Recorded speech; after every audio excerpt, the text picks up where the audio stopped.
Give me 1 second. We're going to get this knowledge going on 1 second.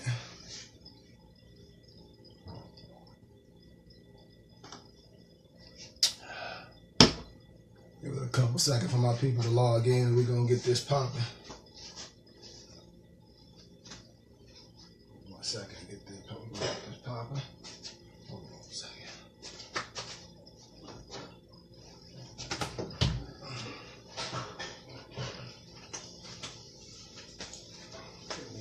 Second, we're gonna get this stuff all rolling. All right, my little hanky. Oh, 1 second. Shalom. Yeah, we confirmed. I confirmed it. I'm gonna do it Wednesday at the university. Okay. All right, peace. Bye. Give me 1 second, family. We're gonna get rock and rolling.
All right.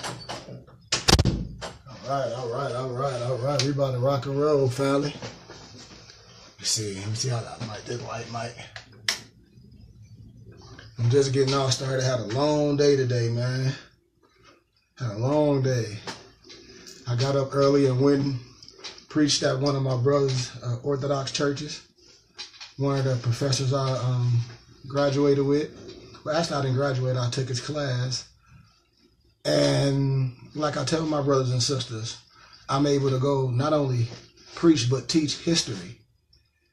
And it's so sad that a lot of black people, per se, they call themselves preachers and teachers and don't want to tell the history of the scriptures. And it's sad. So when I tell my brothers and sisters, I'm coming as an official of this word. If you say that you believe in the gospel and you teaching, I challenge you. Stop just getting up there polyparroting. This is a study. This is not a game. This is not a joke, man. We got to stop playing with his written word. So I'm going to dig a little bit with my brothers and sisters. I'm going to give y'all some scripture. I'm going to give some history. Because what are we doing? Are we just caught up in pageantry? Or are we going to study this gospel? Are we going to study this science? Or are we just going to put titles on ourselves? I'm seeing so many people calling themselves doctor this, doctor of what? And when I ask you about questions of the scriptures, you have no clue. I mean, you don't even know what pseudo-academia is. You don't even know what Western perspective is. I mean, research this gospel, man. Interpret these scriptures. Just don't polyparrot. These words must be interpreted. If you don't know the language, say you don't know it. Just don't be up there screaming and hollering. Because when I hear it, I'm going to ask you it. I'm going to ask you, what are you talking about? I'm telling you, it's getting ready to be Christmas time. These preachers are going to be coming from Jeremiah chapter 10, verse 1. They're not going to go all the way to 8. They're going to stop about verse 3. And the scriptures tell you cutting the tree down and wrapping and all that is a pagan thing. And anybody that do it is a big fool. Come on, man. He wasn't born on no December 25th. That's replacement theology. We're talking, is there many gods in the Bible? There's many gods. I'm telling you, man. It's a Hebrew God. This is replacement theology. Then you hear people say, well, the name don't matter. He know what I'm saying. Does he really? Because the Holy Name Bible is contrary to your word. All my preachers, I tell you, you need to get a Holy Name Bible. You say you preaching, get a Holy Name Bible and read the preface. What are you spending your money on? Are you researching history, or are you just polyparroting, repeating what somebody told you? See, that's what you get in seminary. In seminary, you get a trained person. But see, I'm educated. That means I've studied research and I know all law, and I make a sound decision because no one giving me something and saying this is it. I'm able to study and research history, language, etymon, dispensations, medieval times, dark ages, the antiquity times, the medieval times, real history, all biblical books from the 1st century. Come on, man. Real history. I have history of the ancient Britons where there was Asiatic brothers. I'm telling you, man, everything is connotated. And your preacher don't even know words. Everything is connotated. I hear preachers telling their people, we're not under the law no more. What law are you under? Are you lawless? Are you an outlaw? What God are you under? Ask your preacher what law they under then. Because Yahweh's law never changed. Talk to me. Come on, man. We supposed to know history. Our pastors, this is not just no game just getting up there talking. The church was supposed to be the place where we learn history about who we are, our culture, our nationality, our language. And you let somebody tell you the Most High's name was too holy for you to say. You got to be crazy. You letting westernized pseudo-academia tell you that? I have the degrees. I studied right in academia. I didn't go to no fake institution. I'm not getting no fake doctorate degree. Come on, man. My degrees are on the wall. Come on. You don't have to believe. I'm not here to convert nobody. I tell everybody I know who I am. I know who my God is. I know my culture. And I challenge you to know who you are. Because if you just let somebody told you something, it's sad. That's not education. That's program learning. And you up here just talking about who somebody else is outside of yourself. You don't even know who you are. You don't even know who you are. You don't even know your culture. But you say you know the gospel. So I challenge all my brothers and sisters, that's preachers, that's teachers. Questions and answers. Just don't be up there saying something that you don't know. Open that book up and repeat polyparenting. Because it's too simple. I'm going to start checking everybody. That's what the Most High did. That's what the Messiah did. You said you was proclaiming that you was a gospel. He didn't around checking you, making sure that word that you was speaking was right. That's what Matthew 10 and 17 speaking about. When he said, I didn't come to change or destroy, I came to fulfill. In that context, that's a Greek word. The Greek word is polero, meaning to magnify, bring back to his remembrance. Because people was preaching false doctrine. The same way what's happening now. That's why he said, many people will come in my names. There are many gods and lords. Those are titles. I don't even have time to read the preface of the Holy Name Bible. I do it so many times, but I'm going to do it tomorrow. Come on, man. So let's dig into this fake interpretation of the Bible that I hear so many. I don't know what you call yourselves. Preachers, whatever. But like I say, preacher, pastor, shepherd, elder, those all the same. That's what Titus is all about. Qualifications of a pastor, a shepherd, of an elder. You must be able to teach and preach. You must be a husband and one wife. It's quite a steward of money. You must have qualifications, academia and spirituality. You just can't get up there and profess that you some minister in Yahweh's house. Minister, evangelist, some business person in the church, that has nothing to do with being no pastor or no shepherd. A shepherd supposed to lead the people to green pastures. That's food and water. That's delivering God's word. No matter what happens. I said, I'm not in this for fame. I'm successful because I'm a success. I took his yoke and learned. And no matter what happened, if it's only a few that would accept the gospel and you call yourself preachers and things, I challenge you. I'm talking all gospel. You've been bamboozled and fooled. Just up there repeating what somebody tell you. With no research. With no research. And it's sad. What are you afraid of? Are you in it for some money? Because if that's what it is, you should be able to use your brain, which is big. You should be able to use both of the whole side of your brain to generate income, to have conglomerates, to build wealth, to build assets. You should understand this. You should understand about business and finances and equity and having business credit. You see? And create nonprofits. That's what this gospel is about. But you getting it twisted. You up there just lying to the people and getting excited, slobbing all over the place. Entertainment, polyparroting.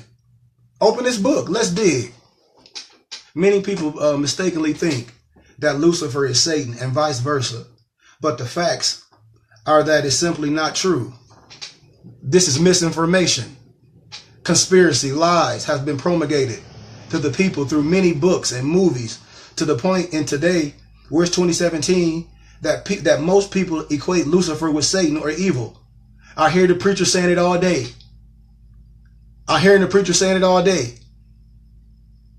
Spookism.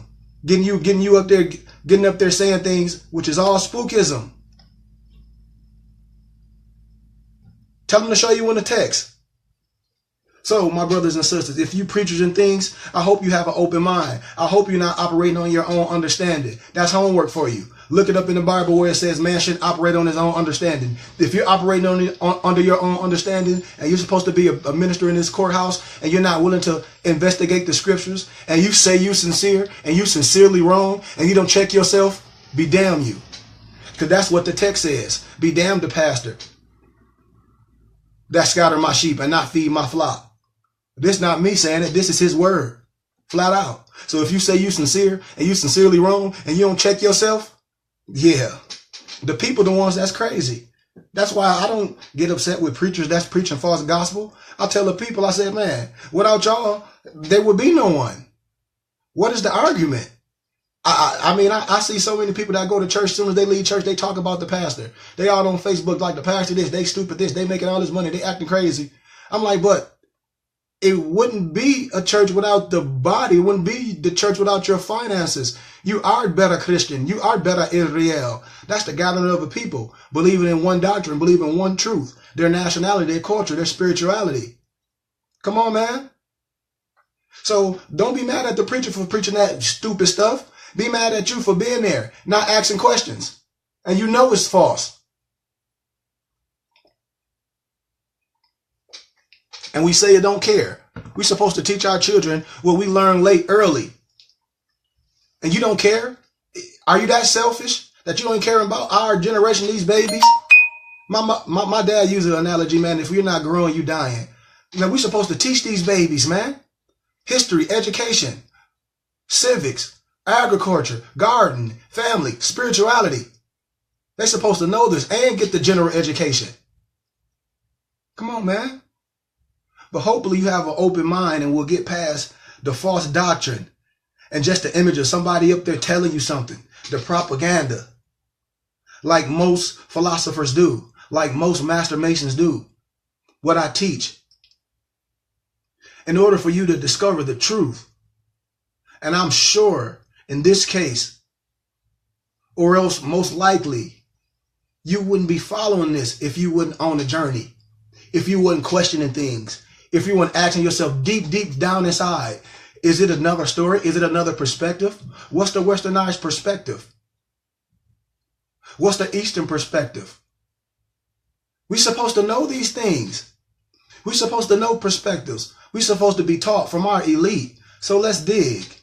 If you are asking a question, who is Lucifer, my brothers and my sisters? The answer that you will find often depends on who you ask. But the facts are that if you were to research the meaning of Lucifer, that is somewhat hidden in the secret societies, which they call Freemasonry. I tell you, these are things we're supposed to know. We're supposed to know what Gnostic mean. We're supposed to know what's above and what's below. We're supposed to understand the 7 Hermetic principles. This is 99th primitive right of Mizraim and Ephraim. This is our society. This is what I teach. This is high masonry. It's nothing scary. It's nothing scary. That's what Chaldean mean. That's when you see the westernized Europeans, they wearing things in secret because they're taking your knowledge and wearing it in secret. That's why certain people wear certain things in secrecy. This is no secret. Come on, my brothers and sisters. We must understand the knowledge of the science and things. I can care less about your religion. I can care less. I'm not here to convert anyone. I know who I am. I know who my God is. I know history. I know all law. And that's what this gospel is about. It's not picking a religion. We're not under no Arabism or no Europeanism. We're supposed to study all law. We are master masons. Come on, man. Come on, we're supposed to know. We're supposed to know all law. Business, civics, agriculture, love. The woman is Ma'at. Without the woman, there would be no king. Come on, man.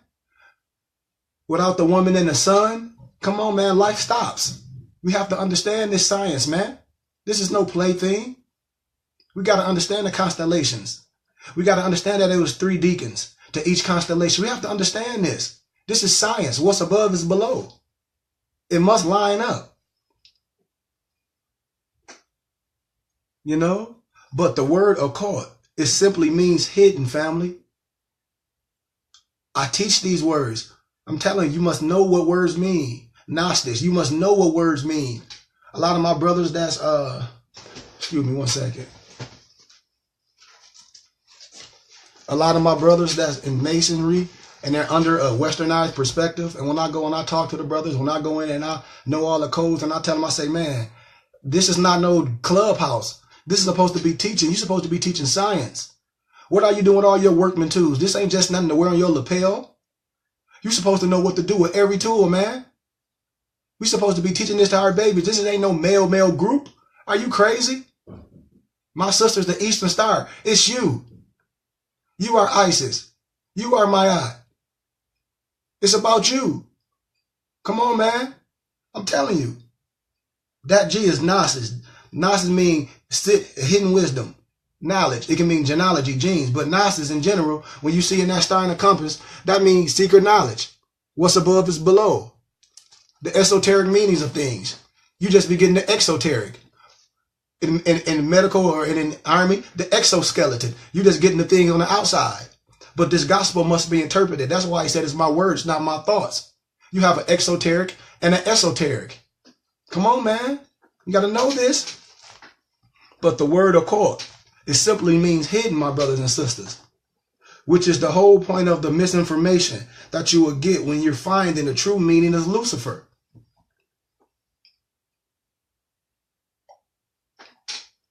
So look it up. Look certain things up, and I tell you, you already got to research the researcher. I'm not here to convert anyone. Research the researcher. But due to countless misinformation, when I call people internet scholars, books and videos on YouTube, the truth is still buried beneath a pile of ignorance. See, brothers and sisters, that's why I said the gospel, it can't be put in 4 walls. It's duality in everything. Things can be done for good and bad. It depends on the agent. The internet can be done for good and bad. We can reach the masses and reach our family that we might not can touch. That's getting the wrong perspective of things. We can reach them with this true gospel. I'm able to preach a gospel, to stand on my square as a law-abiding citizen and tell you truth, as a master mechanic, as a minister of the gospel that speak Hebrew, Ge'ez, you know, that understand the Metunet, that interpret all God's law. Somebody giving you scripture, somebody giving you the text coming from 1 Timothy, that the money is the root to all evil, but they not giving you Ecclesiastes 10 and 19. They not giving you Ecclesiastes 10 and 19. You get caught up with all spookism, family. Somebody telling you everything about you is bad. And that's the problem I have with my brother, with no research. And we repeat this stuff. And brothers and sisters be in the pulpit repeating this garbage. Repeating this garbage. And they call themselves ministers of the gospel. So I'm going to give you this word real fast. And I'm not going to give you know what 1 Timothy 6 and 10 talks about. How money is the root of all evil. Money is not the root of all evil. It's the agent. It's the agent. It's the agent. It's the agent. It's the agent. Money has nothing. Money is nothing. It's the agent. It's the possession. So let me give you Ecclesiastes chapter 10, verse 19. Just for you can meditate and you can digest it and put it in your memory bank, which should be your mind, because everything should start with a thought. The mind is connected to the heart. You should make conscious decisions. Come on, man. Ecclesiastes chapter 10, 19. A feast is made for laughter and wine makes merry, but money answers all things. You read that and you read it in all different translations and meditate on that and see what that's talking about. It's the agent. We need these things. No matter what we touch, if we're righteous, it's going to be under a good agent. That's why we are non-for-profit. That's why we do business. Come on, man. But smart researchers that want to understand that's not mine to be taught. I tell brothers and sisters, it's okay to be taught. Why are we afraid to be taught? Why do we want to act like we know? We sit in church and shake our head and say amen. That's what Negroes do. That's what they do.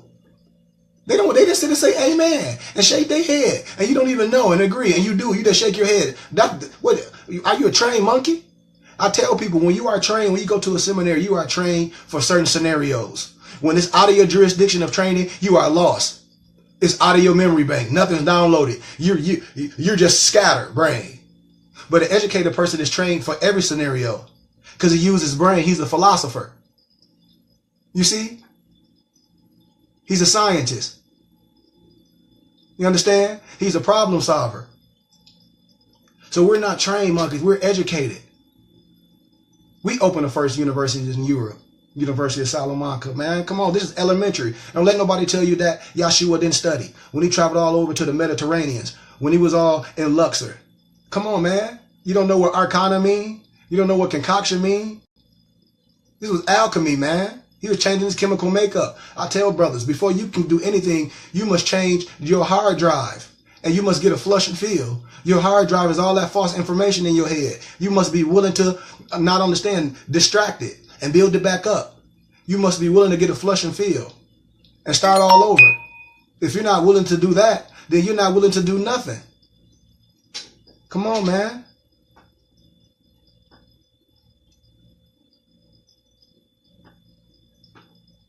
We got to get to the bottom of this misinformation, man, so you can get to the truth. The real story of Lucifer is no different, man. We have to perform some fact checking of our own, like you are doing right now. I'm sure you checking me. You making sure what I'm telling you is factual. See, we do this with your brother. We don't do this everywhere. You let somebody put on the suit, you see them on TV, and they think they preaching good gospel because people are screaming and happy, and you see finances. And I say, man, the satanic spirit has finances. Are you crazy? But we have to understand so that we all can get to the bottom of this disinformation in order to get to the light of the truth. Come on, man. So in the occult, in the higher societies, Lucifer is often referred to as the morning star. Oh. Let me cut this light off. It's beaming on me. Hold on, family.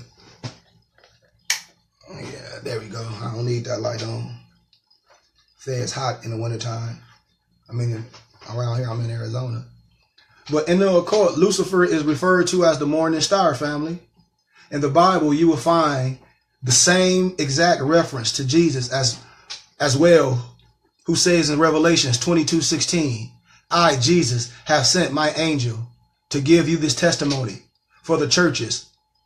I am the root and the offspring of David and the morning star. Huh? Yeah. You see, just as Lucifer is known as the morning star, Jesus also calls himself the bright morning star. You see?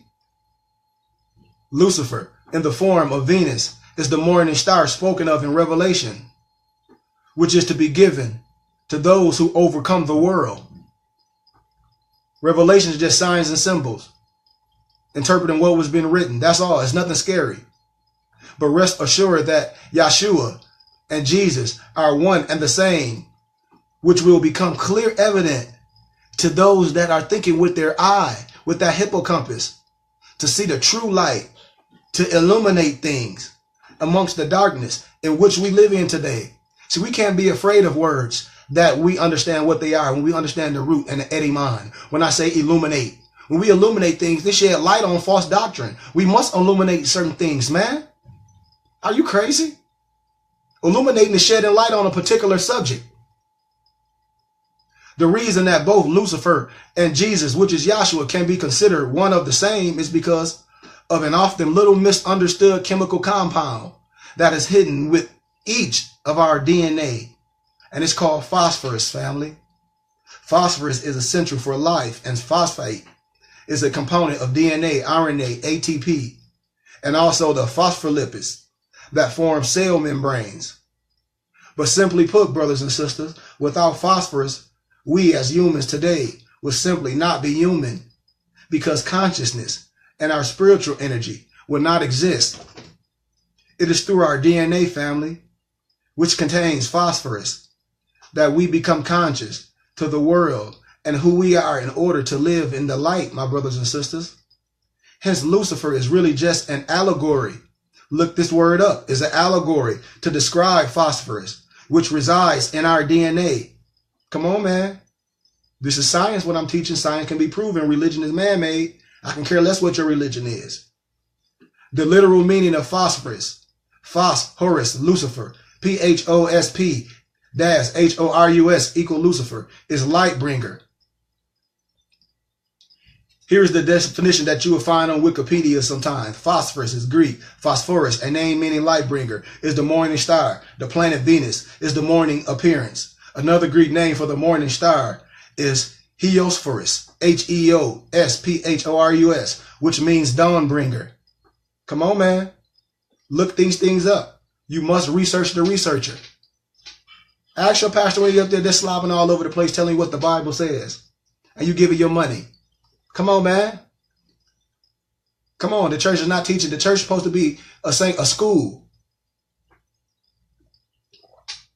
We can do this, man. We got too many educated brothers, man. I'm a nonprofit. We can do this, man. But the Latin word corresponding to the Greek phosphorus is Lucifer. It is used in its astronomical sense, both in prose and poetry, my brothers and sisters. The Latin word Lucifer corresponding to was used as a name for the morning star, and thus appeared in the Vulgate translation of the Hebrew word Hillel, H-E-L-E-L, meaning Venus, as the brilliant, bright, or shining one. You can cross-reference this in Isaiah 14 and 12, my brothers and sisters, where the Septuagint in Greek version uses not, but. Venus is the brightest morning star and is currently the focal point of the eastern dawn sky. So all my sisters that's in masonry, that's Eastern Stars, because I know a lot of my sisters that's Eastern Stars, and I did a little lecture on that. I have the white fez with the gold navel cord and tassel and earth. The Eastern Star is you, sisters. That's the truth. You are Esther, you are Mayette. That's the Eastern Star. You, my queens. You, the Asiatic woman. And don't let nobody tell you no difference. I teach this. It's no different. This would be the reason why you would find that all Freemason lodges from the north and south. But when you walk into the lodge room, my brothers and sisters, you're symbolically facing the east, and all Masonic rituals are performed while facing the east in preparation of the sun of the morning via what? Dawn of a new day under light, under the morning star, my brothers and sisters. Come on, man. People just false doctrine. This is history. This is stuff in the Library of Congress. This is in the doctoral libraries. It's just history. It's referenced that in ancient times, the Sphinx was the gateway of the pyramid. And there was an underground passage which led from the Sphinx to Cheops, the Great Pyramid. You know, the Sphinx symbolizes man. See, these are just signs and symbols, man. The Sphinx, again, symbolizes man, with the mind and spirit of the human rising out of the animal, desires and emotions. It is the riddle of all ages, man. And man is once more the answer to the riddle. The four fixed signs of which the Sphinx is a symbol are Taurus, the bull, Leo, the lion, Scorpio, the eagle, and Aquarius, the man, or the human head, my brothers and sisters. So my question I ask you, my brothers and sisters that are educated, my ministers, my brothers and sisters that call yourself ministers of the gospel, how can Lucifer be the prince of darkness when it has been established that Lucifer is really phosphorus, which derived from a Greek name meaning light bringer? Huh? Come on, man. We talk about etymon. We talk about etymology. We talk about linguistics. Answer that question. Answer that question. Come on, man. And so if you think you're sincere and I'm giving you scripture and you steady go on, you should check yourself. We all should. The light within each one of us humans, is where we find Lucifer or Jesus or Yeshua, aka, which is the morning star. That's why all law, all history, all spirituality, know thyself and know God. In ancient Egypt, it was said, the body is the house of God. And one of the many proverbs is, man, know thyself, and thou shalt know the gods. Aquarius is the man, my brothers, or the human head represented by the Egyptian Sphinx, man. My brothers and sisters, when we know thyself, we carry the water of the Aquarius, the man, and thus become lion kings of our own dominion, which in history, which the Egyptians had represented with the figure of a sphinx. In Greek, it's spelled sphinx, boeotian, B-O-E-O-T-I-A-N, or P-H-I-X, which is a mythical creature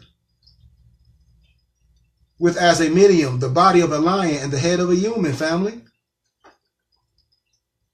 But unfortunately, due to lack of a knowledge, due to a low understanding, due to not understanding the 7 Hermetic principles, with the advent of certain religions, such as false Christianity, because it's good and bad. We got to remember it's types, just like it's good and bad, man, woman, all that. It's what type? It's the agent. We must remember this. But certain religions, such as Christianity and Islam, along with other government controls on the people's thinking, these ancient Gnostic teachings were corrupted, modified, or simply hidden from the multitudes, from all man, because they are or were at one time very dangerous to the church and to the ones that ran certain governments.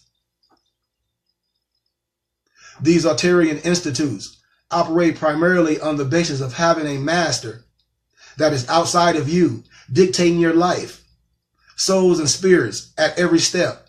And they would rather tell you who you are, where you come from, and where you will go, rather than us humans being unique individuals who know thyself, and thou shalt know the gods. Come on, man. Walk with me, man. The facts are that a person who knows thyself, my brothers and sisters, and knows God is very hard to control by the powers that be, because they lose their grip on this person's soul once they figured out the game, which from day one has been an attempt to trick or steal us all from our true beings, souls and spirits, my brothers and sisters. Hence the reason why there are all these lies and propaganda surrounding the name Lucifer, surrounding his holy name, Yeshua. Why are we afraid to say his name? The text tells you it's many gods. And I give you the history of words. Why are you afraid to say his name? Why? Lucifer represents the angel of light with individual intellect, who rebels against the outside, the dark authority. This is why he is called the fallen angel, my brothers and sisters of the Most High. Allegorically, the dark and outside authority can be attributed to our flesh and fleshly desires, coupled with the outside material world that attempts to take us away from the true light within each one of us.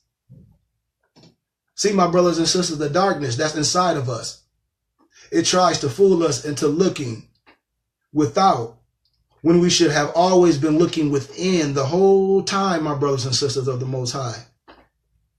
Hence, this is the whole illusion of the matrix, which the satanic spirit that enters the flesh, the true prince of darkness that represents the flesh and free will, is looking to control you, control your thinking, so you do not look within for the prince of light, or that morning star that shines within man, my brothers and sisters. How can someone say they have it and you can't have it? And he said he wanted to dwell in a tabernacle built without hands. Come on, man.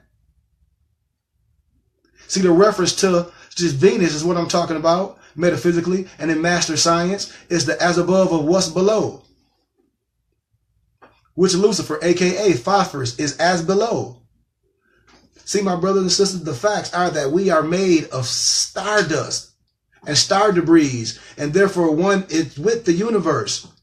This is where we get the as above is so below, man. As within, of as without. Come on, man. We got to know this. But what is the fall of Lucifer? This is an allegory of the light that resides in us. And the fall is simply the fall away from this light. That is all. I will repeat, my brothers and sisters, if you get up in the pulpit preaching false doctrine, I'm going to check you every time. Because that's what I'm here for. That's what he did in those times. When they took the 18 missing years in his life, and you say, oh, well, all we know about him when he was 12 and now he's 30 to 33. B to the S. I have all the Hebrew texts. That's B to the S. Come on, man. And we didn't research it. That's our fault. But it's an allegory. The fall of Lucifer is an allegory of the light that resides in us all. And the fall is simply the fall away from the light, my brothers and sisters. With the advent of most religions, this caused the fall of mankind. A fall away from the light within us that was then exchanged or forced by a false light that was to be found outside of ourselves, within a book per se, or a church building per se. Hence, the fall of Lucifer is the fall that each one of us takes when we look outside for answers, as opposed to looking within, looking for that true light within ourselves, for the true light, that which will guide us to the promised land or our own personal heavens, my brothers and sisters. Remember, I stated earlier, Lucifer and the morning star are reference to phosphorus, which is essential for life. Without phosphorus, consciousness, energy, and the creation of this whole lecture that I'm giving, it can't happen. I wouldn't exist. When we turn away from this light within ourselves, within our DNA, within our chemical makeup, my brothers and sisters, we too fall away from this grace. We fall for lies and truth, in which we then become one of the satanic spirit tools that is represented by the planet Saturn. We don't even know the word belie. Belie is believing in truth, in your own truth. You can believe it. Your truth can be a lie. Your belief can be a lie because it's based on nothing.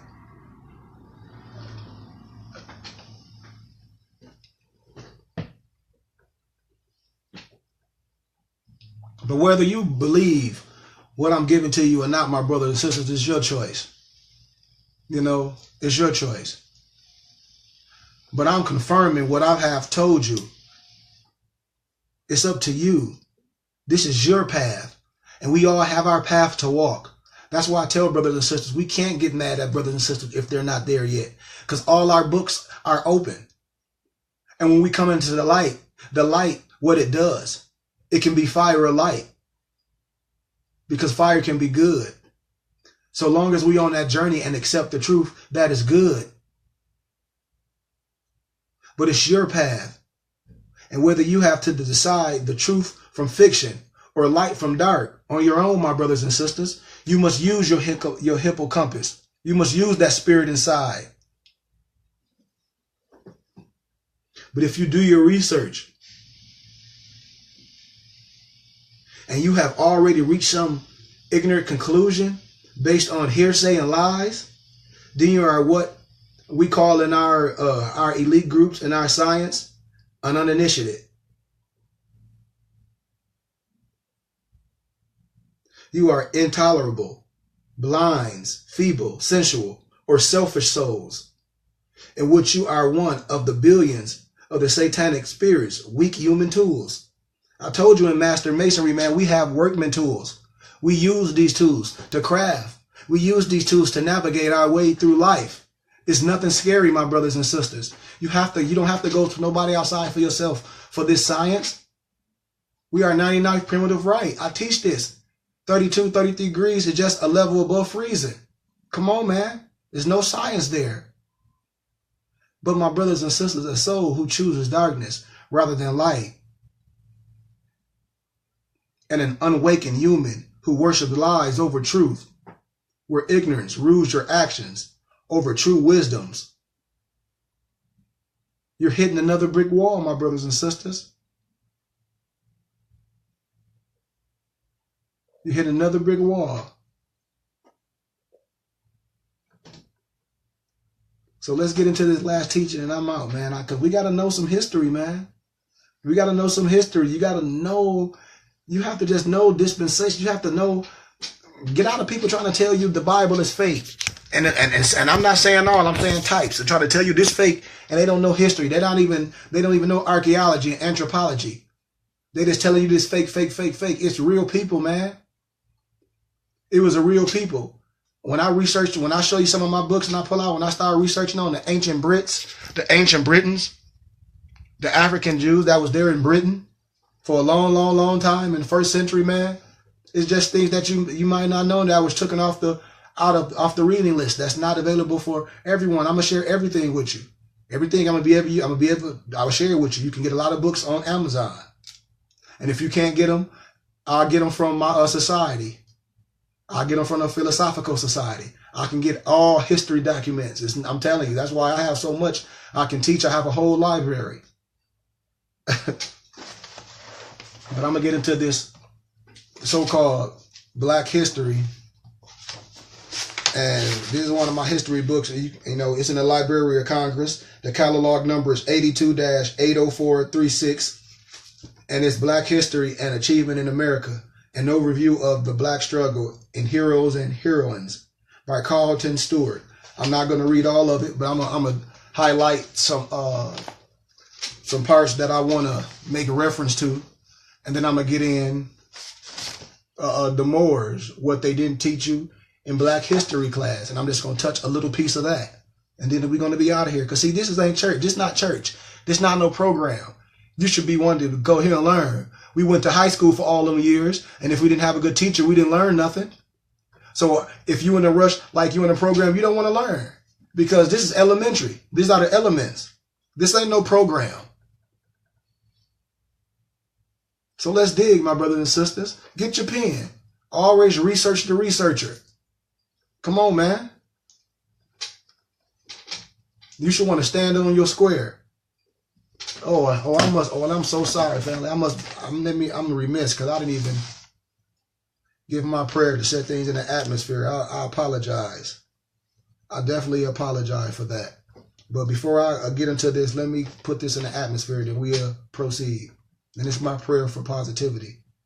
I pray that I think peace, speak peace, and that I am peace. I pray that I think truth, speak truth, and that I am truth. I pray that I think love, speak love, and that I am love. I pray everything I attract carries high, harmonious vibrations and intentions. I pray that everything you attract carries high, harmonious vibrations and intentions. May the light within me, may the light within you serve as a beacon for those that need it. Amen. Aya Asha Aya. Revelations 3:14 means He is faithful. Yahweh is amen. I always got to give reference to words. In our culture, Ashe, Ashe, Ashe, Ashe, Ashe, Ashe, Ashe. I say certain things 7 times to speak it in existence. It's a Yoruba word. Yoruba. Why, look it up. It's a word meaning power, commandment, authority, ability to make whatever one says happen. As so it be, so it is, so mote it be. So when I say Hebrew, when I speak Hebrew, when I say Shalom Alachim, it means peace upon you. Your response can be back, Alakim Shalom, which means until you peace, my brothers and sisters. When I say Aya Asha Aya, that means I will be what I will to be. Aya Asha Aya, I will be what I will to be. Look up Exodus 3:14. Now let's dig. Now that I gave you reference and I put it in the atmosphere, I feel right because I always have to check myself if I don't put the right thing in the atmosphere. So let's dig. I'm going to give you a little bit of this history.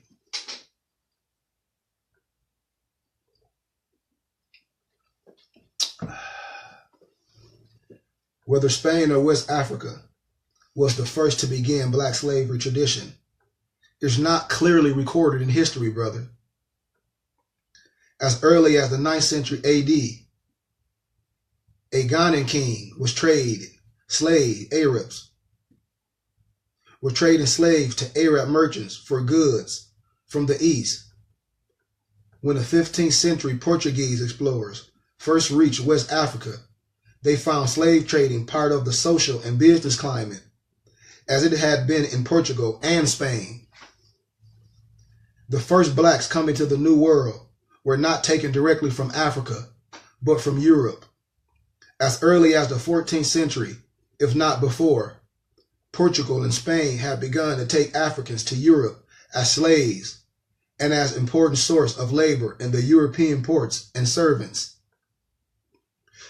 The Europeans justified this invasion of human rights on the basis they allowed Africans to cast off their heathenism and become Christians. Thus, it was natural for Europeans, when they came to America, to bring the African to do the work they had been doing as slaves. There was never a time that the whites in their exploration of the New World were without blacks. There were blacks accompanying Balboa when he discovered the Pacific in 1513, when Cortez conquered Mexico in 1519. He had blacks occupying him as servants and as workers who planted and harvested the wheat crops. When Alvarado explored equatorial South America, blacks accompanied him. Of course, Estevanco, who explored the Southwest, was black. To exploit the rich mineral resources of America was the goal of the Europeans.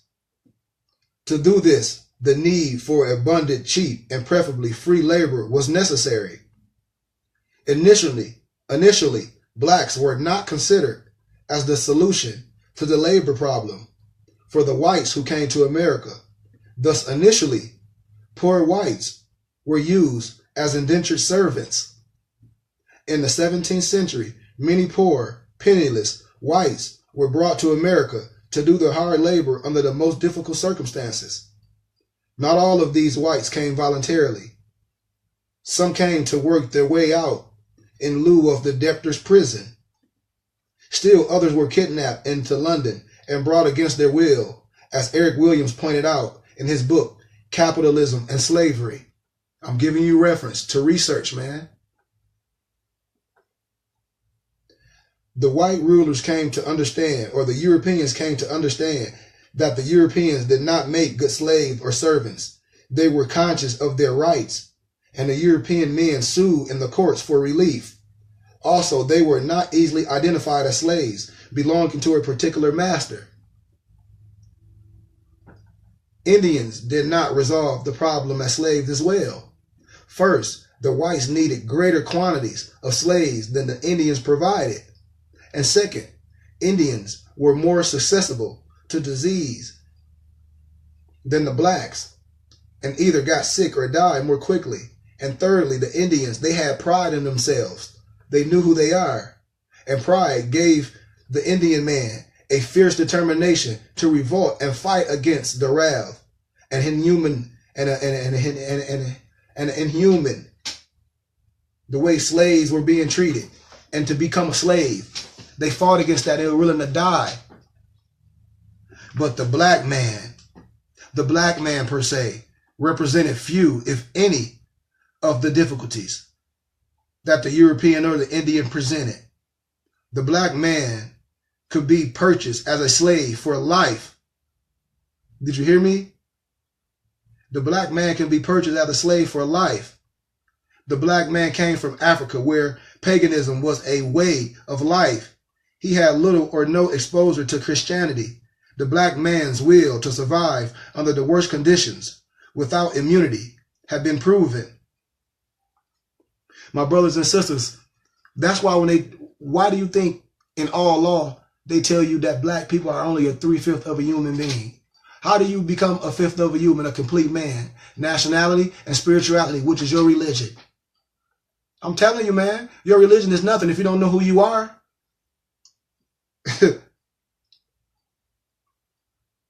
Convinced that blacks would solve the slave problem in the New World, the Spanish bishop Bartholomew de las Casas in 1517 persuaded King Charles V to permit immigration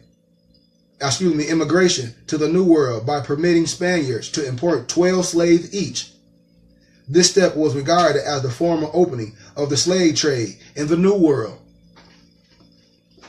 Spain and Portugal were the first countries to import slaves to their New World colonies. The majority of the slaves came from Senegal, Gambia, Guinea, Sierra Leone, Liberia, Upper Volta, the Ivory Coast, Ghana, Togo, Dahomey, Nigeria, Cameroon, the Congo Republic, and the Republic of the Congo. Thus, most Black America's ancestry began in the territories and the states. In subsequent years, the French, the Dutch, the Portuguese, and other European nations followed, while the first blacks who came to Jamestown in 1619 were indentured servants, and many other blacks indentured servants followed up to 1640s. It became increasingly clear that more labor was needed sooner at a cheaper price to clear up the forest and to cultivate large and better tobacco crops in Virginia. There was a vast difference in African slavery and slaves that was held in the Europeans in Spain, Portugal, and the Americas, my brothers and sisters. The Spanish and the Portuguese sent most of their black slaves to work on plantations or in the mines off the Caribbean islands or in the mines of other holdings of the Spain or Portugal in Central and South America. They were, in effect, indentured workers, free to maintain their own ways to the extent possible, family. Oh yeah, we almost done because I'm not going to go away. I'm going to jump into this more history. I'm going to give you a little bit more. In the colonies in North America, however, the slaves, the slaves' way of life was totally changed.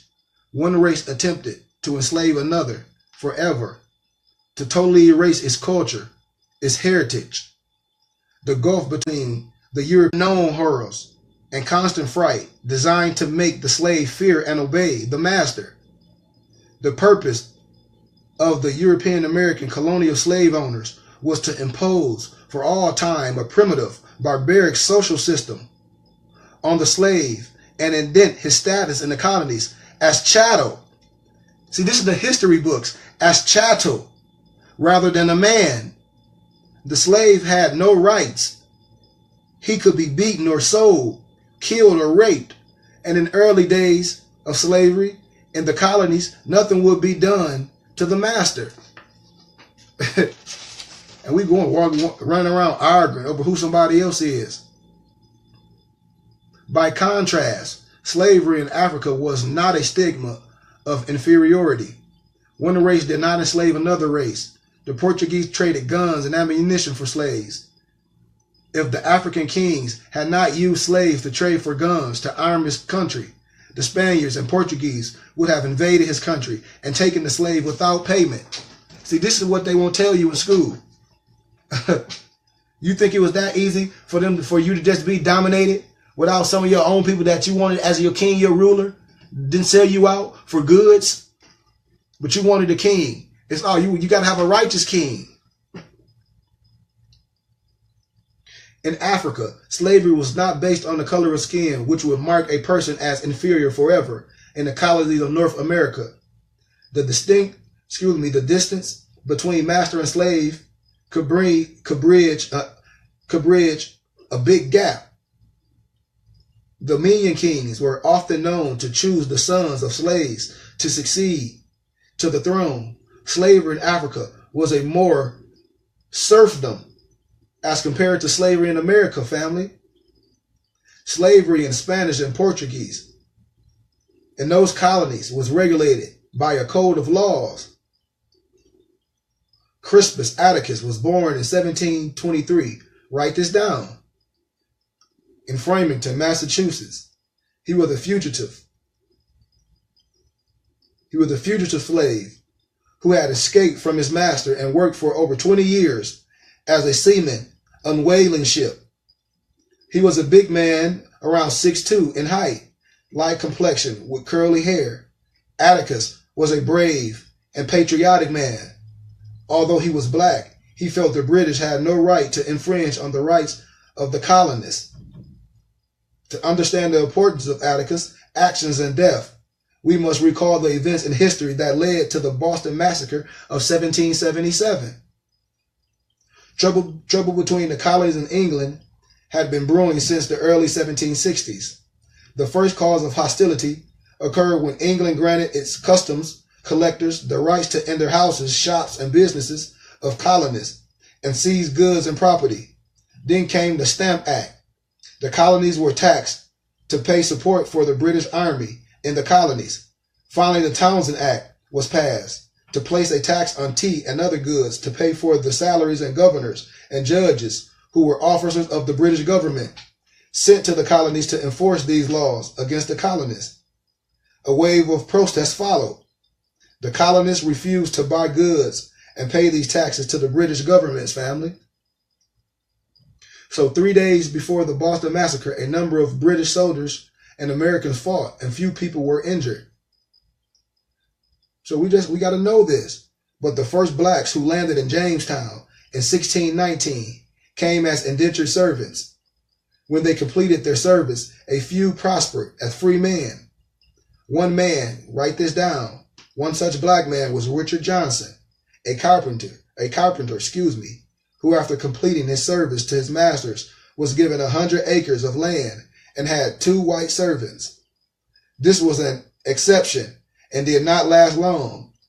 In the late 1640s, my brothers and sisters, blacks ceased to be regarded as indentured servants or as a master of fact, servants at all. They were officially classified as chattel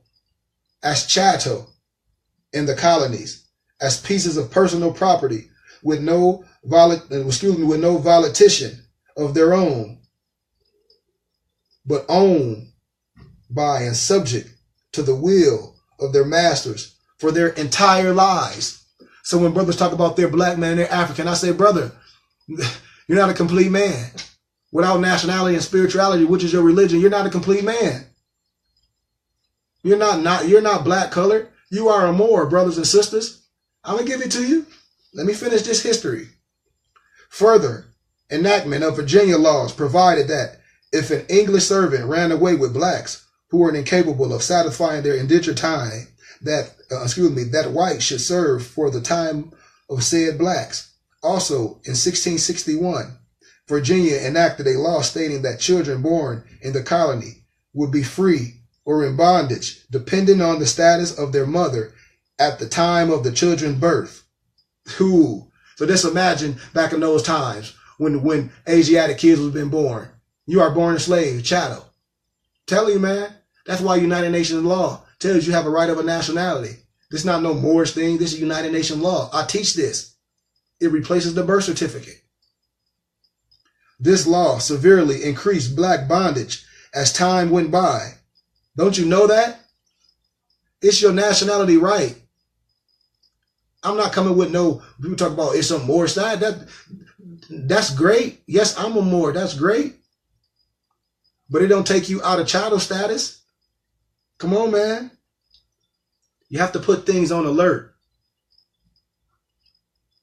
You have to put things on alert. That's why when things come out your mouth, you have to let people know who you are. It can be simple as, who are you? Who are you? And you say you're a black man, African American. You guilty for a lack of knowledge. That's why when you get arrested, you have the right to remain silent. Anything you say can and will be judged against you in a court of law. You're not chattel. Come on, man. But I gave you that. The law severely increased black bondages as time went by.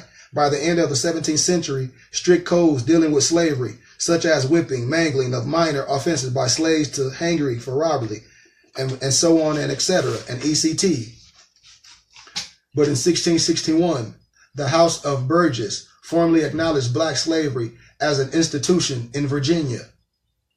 A Maryland law in Virginia, 1663, provided that all Negroes within its province were slaves, and likewise all Negroes or blacks thereafter imported would be slaves during their life. Did you hear that? The incoming black was not considered civilized, but of a primitive, savage culture, and thus only fit for a life of unbroken labor similar to a mule or other animals. Even when the black was allowed to be a Christian, his life did not change. In 1667, a Virginia statute provided that baptism did not alter the condition of the person as to his bondage or freedom. Color was the difference, since it was easily distinguishable. A black was inferior for eternity in the eyes and minds of most of the European slave owners because he was black. The Carolinas and Georgias followed with laws identifying blacks as slaves. Then New York, New Jersey, Pennsylvania, New England slavery needed little recognition for its growth. In 1670, Massachusetts enacted a law providing children of slaves could be born into bondage. In 1660, a Connecticut law restricting blacks from going beyond certain territorial limits, while treatment of slaves in New England was not as harsh as in the South colonies. The mark of inferiority as a result of being black was evident from the many restrictions placed on blacks. Nevertheless, brothers and sisters, by 1785, some states, including slave states such as Virginia, North Carolina, Georgia, had taken action to prevent the importation of slaves.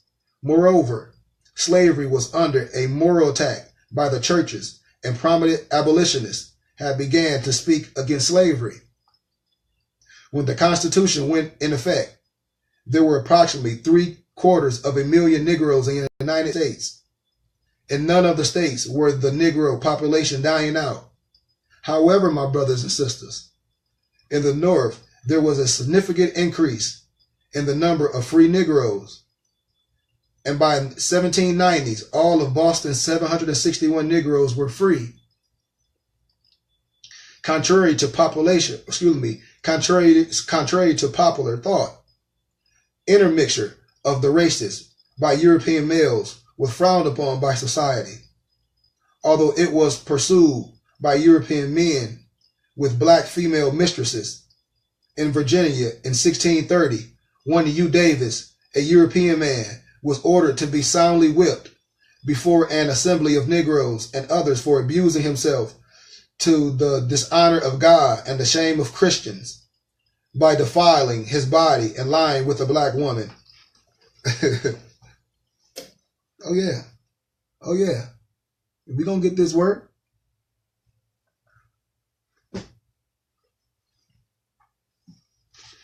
In 1640, Robert Sweet, a European man, was ordered to do penance in church according to the laws of England for getting a black woman pregnant. The black woman was ordered to be whipped. A European woman in Pennsylvania who became the mother of a child by a Negro was fined 15 sterlings and in default of payment was to be put in servitude for 5 years, and the Negro child so born was to be bound in servitude to the church wardens for 30 years. In time, many of the original sanctions imposed by law or customs against the European man intermingling with black women were ignored or not enforced. A relationship between a house slave and a field slave gave the master some assurance that all slaves would not be united against him in a slave rebellion. That's where that Willie Lynch theory comes from. I would teach that. Where we use color, we use certain things to have you fighting amongst each other. House slaves had close contact with their masters. The house slave wore superior clothing, ate food that was left from the master's plate or food similar to the master's, and lived in cottages built near the master's residence or in the master's house. That's why when I see my brothers and sisters, they talk about chitlins, that's our culture. That ain't no culture. That was survival food, fool. That ain't no culture. We don't pass that down, that mess to our children. Many house slaves were mulattoes, and many of the women house slaves became mistresses of the master. Mulattoes when they took the Irishman and the Hebrew. Come on, man. That's why on certain slave signs you see Hebrews for sale, and then some you see Negroes. It's a difference. The field slave lived in a shack with dirt floors, ate corn, molasses, and like and did the dirty, hard work of the field under the hot, humid weather during the day. He often felt the lashes of the master's whip for just the smallest, just a tittle of disobedience. House slaves were told by the masters they were superior to the field slave and were told not to associate with them. The house slave children were prohibited from playing with the children of the field slaves. As one house slave testified, "I don't know much about the hardships of slavery because I was the house slave of a wealthy family, and I lived just like white people or European people. Many of the house slaves were afraid of the field slave." When I give you the documentation, I'm going to lecture on it tomorrow, and I have the documents, and it's from a slave. And she talks about her slaving as a young lady, and it's in the 1800s, and I'm going to give you pictures. And she talks about how they live. I got pictures of everything. The history was recorded. But by cultivating the attitude of the house slave, the master was able to find out about many of the planned slave revolts before they occurred. The house slave was required to inquire for the activities of the field slave and report to the master. So I'm going to stop right there. I'm not going to get too much more in that. I'm going to give you a history of what they didn't teach you in your so-called Black history class. I told y'all, man, when we get things, when I told brothers and sisters that Roots, Alex Haley was all plagiarized. He got all that stuff from Harold Colander. It tells you this book was first published in 1967. And it tells you that it was, and back then, 3,000 copies was sold, and it was proven in the court of law that this was the primary source for Alex Haley Prize for his Pulitzer Prize-winning movie Roots. I'm telling you right here, you got to know things. You know, yes, some people came from that way, but that was not all true. It was. I'm telling you, man. So let's dig to this history. I'm a lecture on the book. It's called The Arab, by Doctor and Professor Bertram Thomas, and he stayed with the Africans, which were the Arabs, which were the Hebrews, for 14 years. And it's a book called The Arabs, the life story of a people who have left their deep impression on the world. He tells you clearly that the Arabs were the darker skinned people, that they were African Hebrews. Period. I'm gonna touch on this history, but Moors were not modern Arabs. I repeat, Moors were not modern Arabs.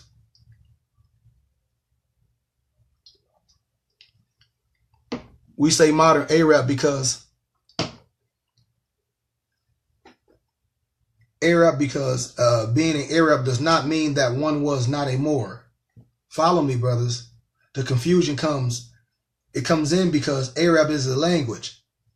It's a language group as well as a national identity. In modern times, Arab in a generic sense is anyone who speaks the language of Arabic. Moors are what would be considered to be so-called African. However, the definition has changed over time, which also lends to misnomers, brothers and sisters. North African, Berber, late 14th century. From Old French, Moor, M-O-R-E. For medieval Latin, M-O-R-U-S. From Latin, M-A-U-R-U-S. Inhabitant of Mauritania, Northwest Africa, a region now corresponding to North Algeria and Morocco. From Greek, Moros, M-A-U-R-O-S, perhaps a native name, or else cognate with Moros, M-A-U-R-O-S, black, but the adjective only appears in late Greek and many as well be from the people's name as the reverse, being a dark people in the relation to Europeans. Their name in the Middle Ages was a synonym for Negro.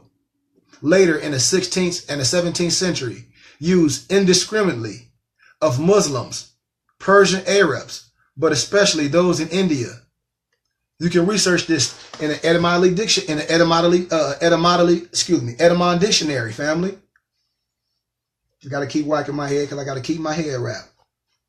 I'm going to show you a Moorish dancer in circa 1480, the Carnival of Riddling. Where you think they got the Riddling circuits from? You don't even know. I'm telling you, man. That's where you get where you think they get the dress from.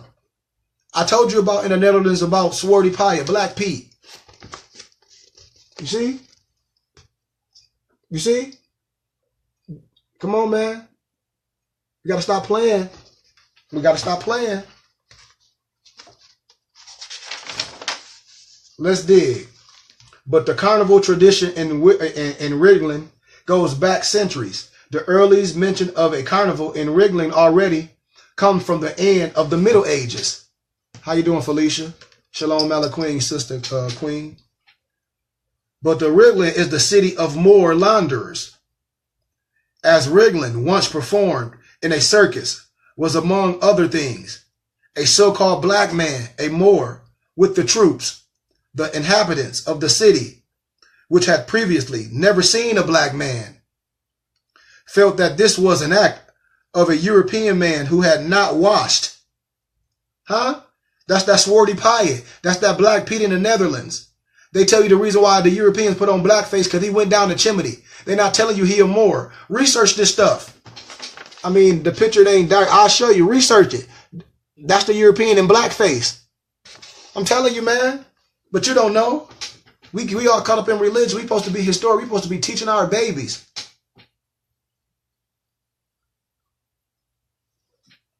They dragged him out of the foundation of the square and tried to scrub the European Moor, they say. It was no use. He was black. He was Asiatic. Since then, the hot wriggling, the Moor scrubber, and as a symbol for the figure Moor was created, my brothers and sisters. So the whitewashing ritual, I tell you, ask your pastor about First Maccabees. If you go on my page, I tell you, in the Apocrypha, it tell you how the heathen, which is the Gentile, tried to whitewash themselves in the history books. I shared a book that I have. It's called Russian Icon by Vladimir Ivanov. I showed the pictures on my page where specifically they showing you what has been done through history. This is just history, man. I'm just a scholar. That's all. But whitewash ritual. This is what they done. After the goal has moved in the city, followed on Wednesday evening in the town square, the whitewash. Already in the 50s, the custom of Riddlinger, the Moor scrubber, was created with joy, but then adjusted again over the years. At the newly established group of traveler Moor and his wash and burn, the whitewash was then brought back from a deep sleep in the 750th anniversary of the city in 2005. A well-known personality who has rendered outstanding services to Rindelingen, but is not born in the city, is pre-selected in secret and presented as a big surprise to assemble fooling the citizens. We got to know this stuff, man. But the whitewashing began. Moabite, ancient Moorish. The language is Kemetic, family. What they call Semitic is Moabite, also known as Phoenician. In this case, it's clearly Kemetic. I have the progression. I will show you the charts, how it jumped from Kemetic to so-called Semitic. If you don't understand what I'm talking about, I'm going to do a lecture on it at a later date. We must know language. I tell brothers and sisters, you're lost in mistranslation and translation because you don't know how to read. And somebody just giving you their own interpretation. But more in due form in a position at the Atlas or in the Atlantis, when those anthropologists, when they saw underwater the images of this city and saw some stone monoliths, some symbols, inscriptions, they identified with the Omic motives. They were very surprised. The Omics developed from the survivors of the Atlantis, a much superior culture, destroyed after the end of the Ice Age flooding. The world was reshaped and a super civilization destroyed. Remember, for millennia, only in legend and a passing reference by philosophers, Plato. But the Atlantis was real. It is real. Scientists Paul Wenzingwerg and Pauline Zalitsky have found it. Sonar images of megastructures on the seabed. I'm going to show you. You can research this up for yourself. These are structures that were found on the seabeds, family. Come on, man. I tell brothers, you must go to the museums. You must go to the Boston Museum and see King Menkaure. You must go to the museums in Virginia. You must go to Virginia and see the Hebrew Hill. You must go to St. Louis, Virginia, to the museum and see the Louisiana Purchase map. You must go.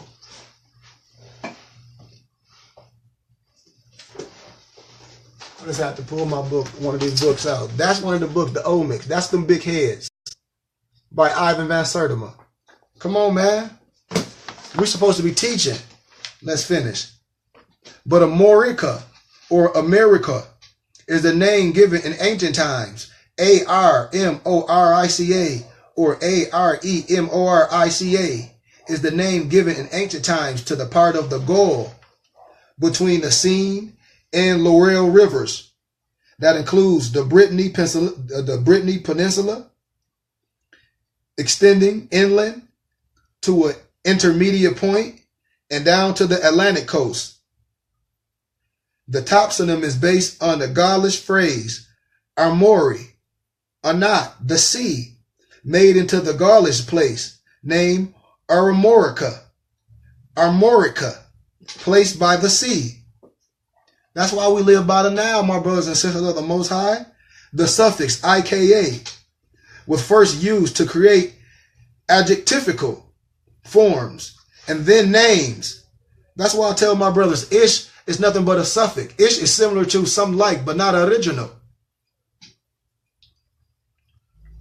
Come on, man. See regions such as past the duchies from Utica. Come on.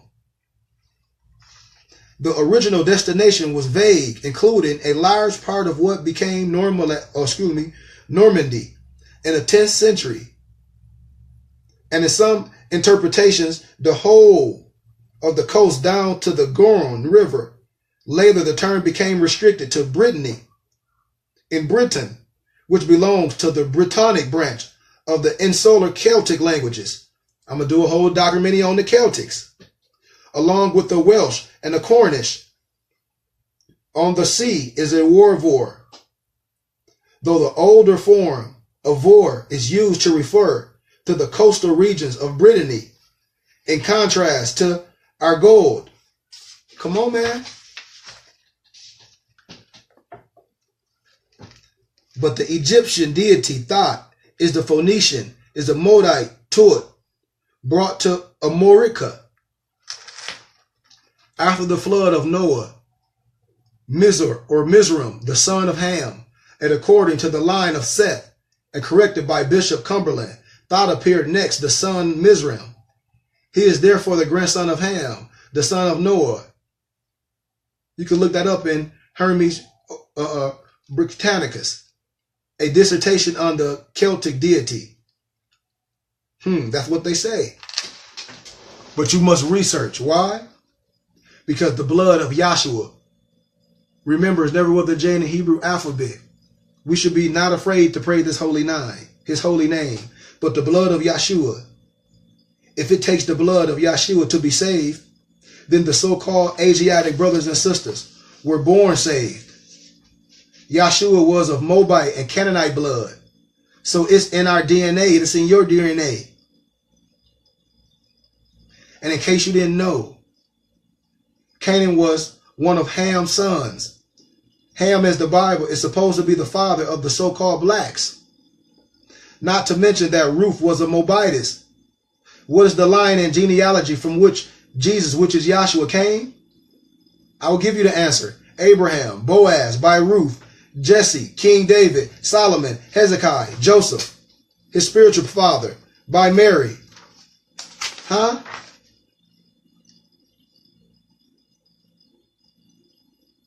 See? So in law, brothers and sisters, damages are an inward, typically of money, to be paid to a person as compensation for loss or injury. The rules for damage can and frequently do vary based on the type of claim which is presented. It can be breach of contract, whatever the law presents itself. Come on, man, we have to know this. We have to know this. We can't be afraid of history. Don't you know it was capture of the Moors? Hi. Hey, babe, I'm almost done, family.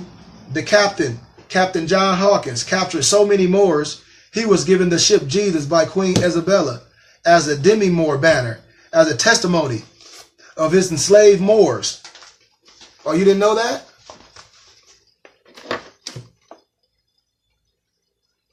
This is scholarship, man. This is the stuff that's in the doctoral libraries.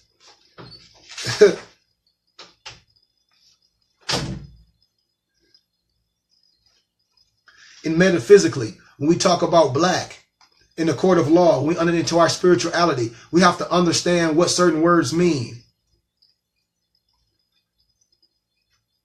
But according to science, what science? According to the science of law, black, according to the science, mean death. Remember, according to science, not carbon. Remember, carbon is black. We know this. Everything that has life has carbon. We know this. But I'm telling you how they put you in a jurisdiction and a word can take you out of a whole person, is what I'm saying, and put you in the jurisdiction of chattel and make you a 3/5 of a person, which you are not. You must know. Black is beautiful, and I am quite familiar with those sayings. I understand that. Yes, black is beautiful. Yes, the text says, I am dark and comely like the curtains of Kedar. I get that. But that does not transmute into law, my brothers and sisters of the Most High. At law, and in reference to a nationality, it means a dead nation with no land or flag tied to it, my brothers and my sisters. Black is a slave caste label, like white is.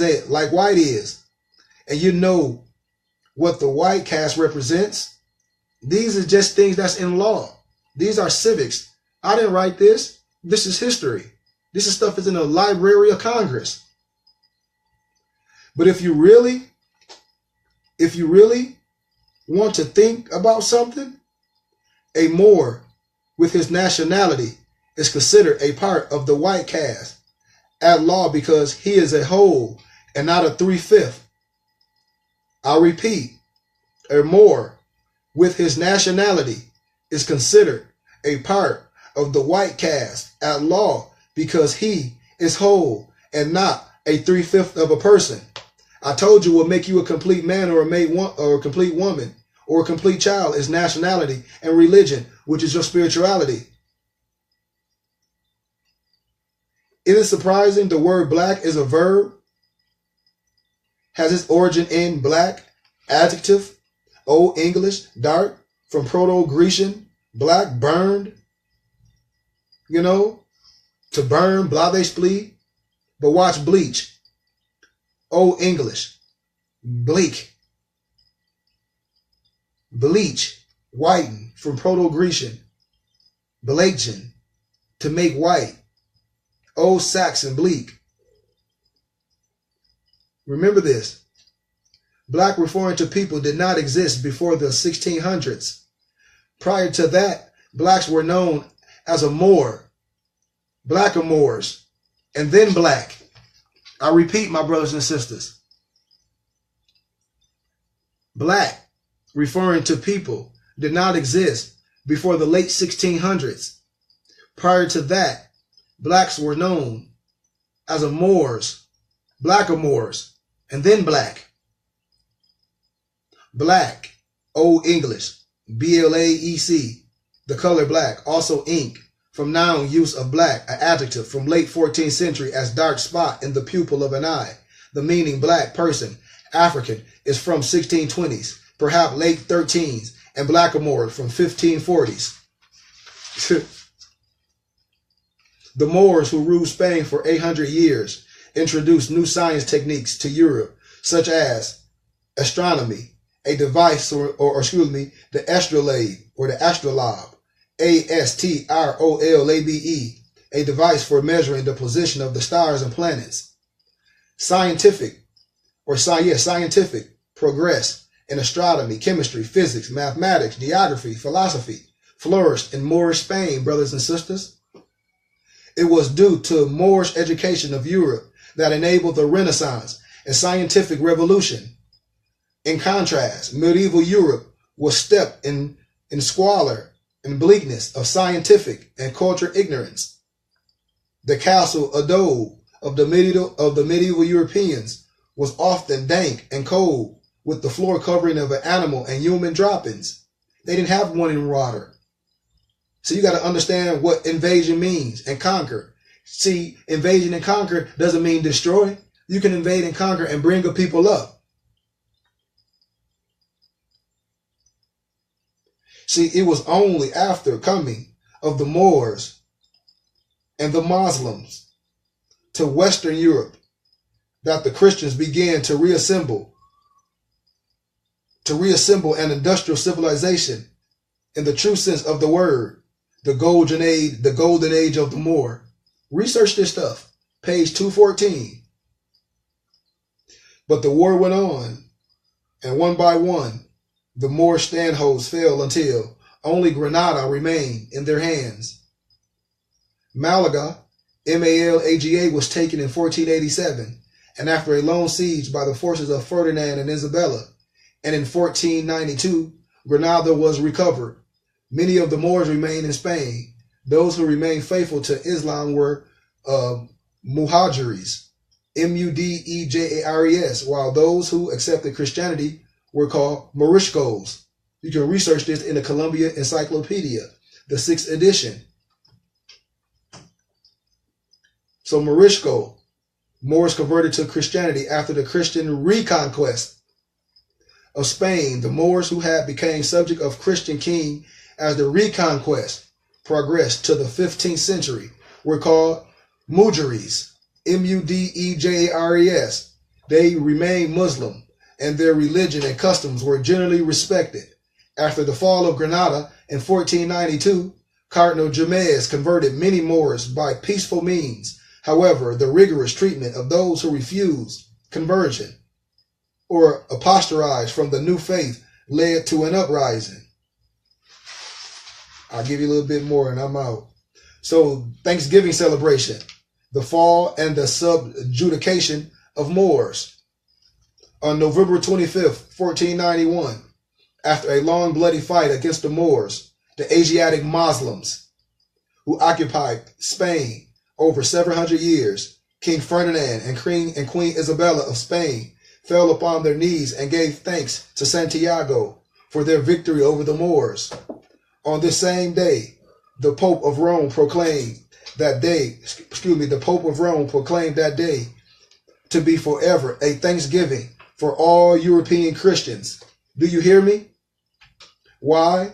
Because the so-called blacks of Granada, called the Moors, who were originally from Africa, Spain, and Arabia, surrendered the city of Granada and last strongholds of the Moors in Spain, and the walls of the Moorish Empire came tumbling down. These Sadian Moors were driven into Morocco and further down into West Africa, and were later betrayed, captured, and sold into the Americas as slaves.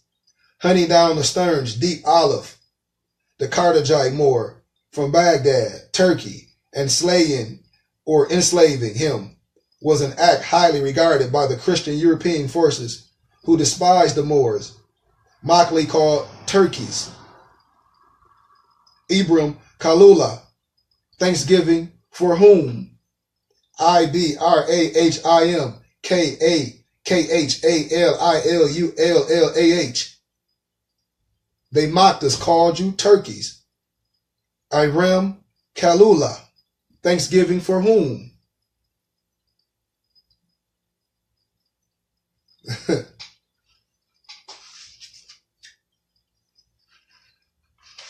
I'll give you a little bit more and I'm out. I'm about to smash. But the Moors ruled for 800 years, my brothers and sisters of the Most High Yah. The Moors who ruled Spain for 800 years introduced a new science techniques to Europe, such as devices for measuring positions of stars and planets, scientific progression of astronomy, and so on. The Moorish dance of Europe and the Marshka dance of the Americans of the Moorish origin. In mid-15th century, the Moorish dance or the Moorish dance from Flemish Moorish. Research this. Moorish, Arab, black, from Moor, M-O-R-E, to Moor. Unknown why the English dance was called this unless it referenced to fantastic dancing or costumes. Comparing in Italy, Morisco, a related dance, literally meaning Moorish. In German, Moorischtanza, M-O-R-I-S-K-E-N-T-A-N-Z. Or in French, Morisque, M-O-R-E-S-Q-U-E. You can research this in the etymology dictionary. Research it. We're in Maurice, or we're in Maurice, referring to Saint Maurice, the Moor. The Europeans say, as they dance, the Moorish dance. Originally, the Moorish dance. The Moorish dance title, Moorish, with the M-O-R-I-S.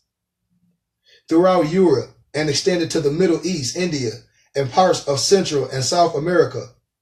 Notable examples of the Pernician, the dancers, how we dance in Australia, the rituals, the dances such as the Moriscan dance, Santiago's. My brothers and sisters, the law works for you.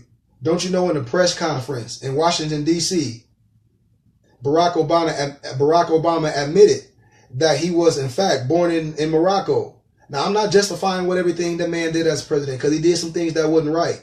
But I'm telling you why he didn't get up there and say he's some black man. This man is an attorney. He know law.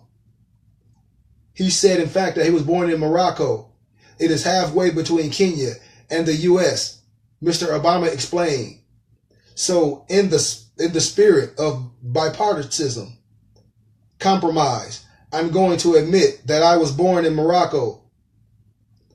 I haven't seen the long form birth certificate either, and I don't remember my birth. So who knows? There's probably some truth in both sides.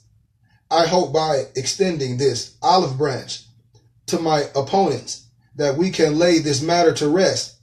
You can research this in the Huffington Post, the Alex Blaze.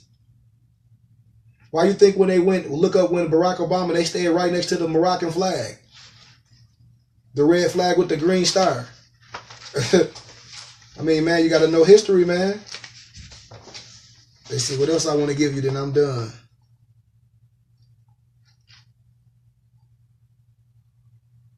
Okay, I'm going to give you, my brothers and sisters, this because you need to know this too.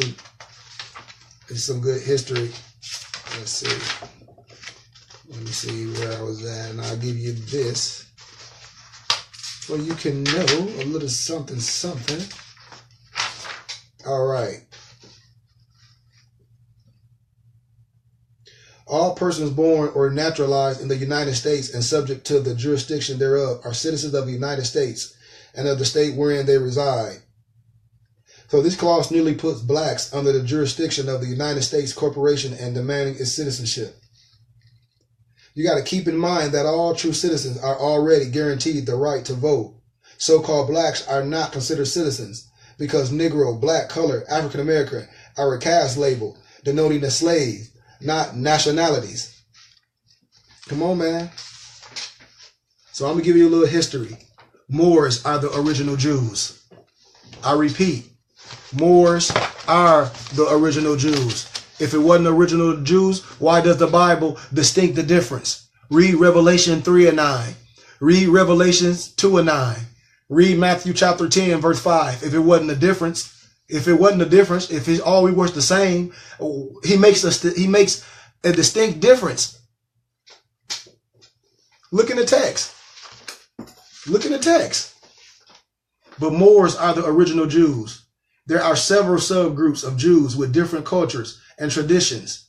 The Ashkenazic, the descendants of Jews from France, Germany, and Eastern Europe. The Sephardic, descendants of Jews from Spain, Portugal, North Africa, and the Middle East.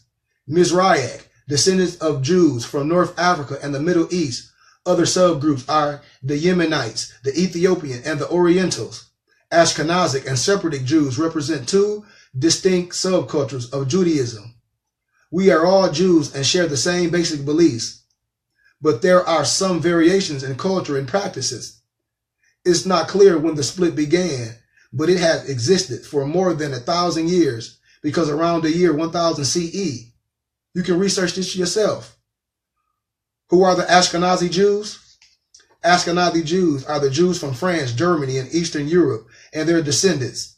The adjective Ashkenazic and corresponding nouns Ashkenazi, singular, and Ashkenazim, plural, are derived from the Hebrew word Ashkenaz, which is used to refer to Germany, Europeans.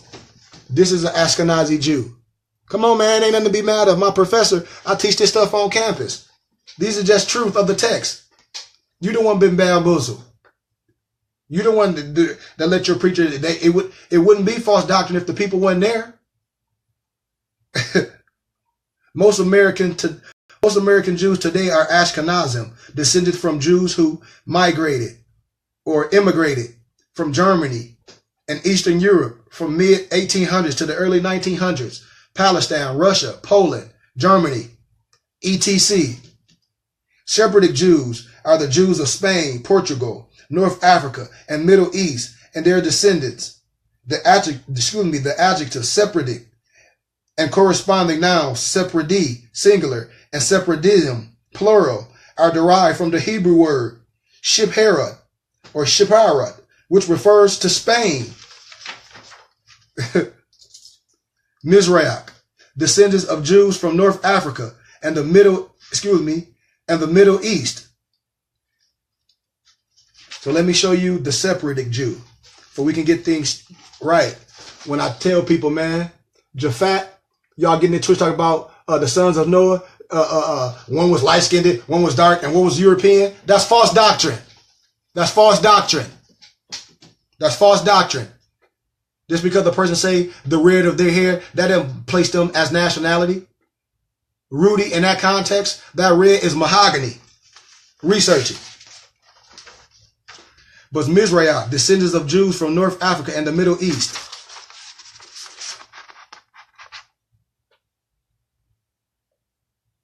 Oh yeah. The origin of the Ashkenazi Jews, who come mostly recently from Europe, has largely been shrouded in mystery.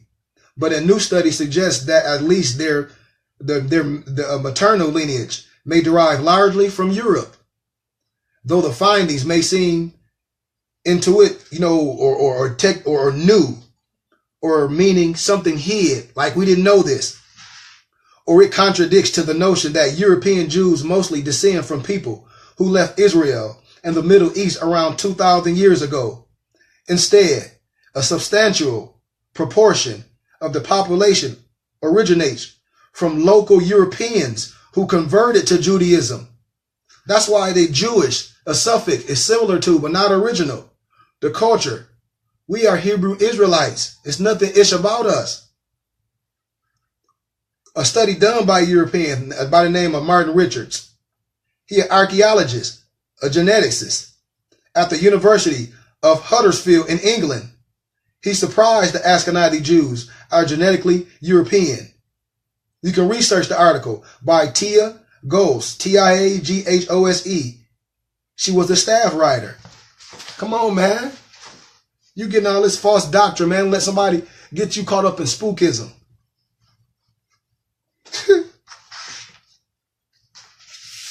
Various East and West African ethnic nations variably claim to their Jewish ancestral heritage, my brothers and sisters. The Falashas, Falashas, the most famous of the black Jews, have been validated. When I give my lecture on the Igbo and the Igbo people of Nigeria, when I show you we are the original Hebrews, man, it's nothing to be upset about. I tell you, you should know who you are. That's all. Why are you arguing about who somebody else is? But close to 300,000 of those black Phoenicia Jews live in the modern state of Israel as practicing Jews today. The Limbus, the Lembas of South Africa, another so-called Bantu tribe, have a cogent and valid claim to Jewish ancestry and heritage backed by solid genetic evidence. Prevalence of the so-called Conan Modo. It's a group that research these things. The Limbus as a group are indistinguishably from the Bantu neighbors, suggesting that most of the Bantu groups possess the archetype, the Jewish genetic, the makeup. It implies that they are potentially more bloodline Jews on the continent of Africa than anywhere else, including modern Europe and Israel.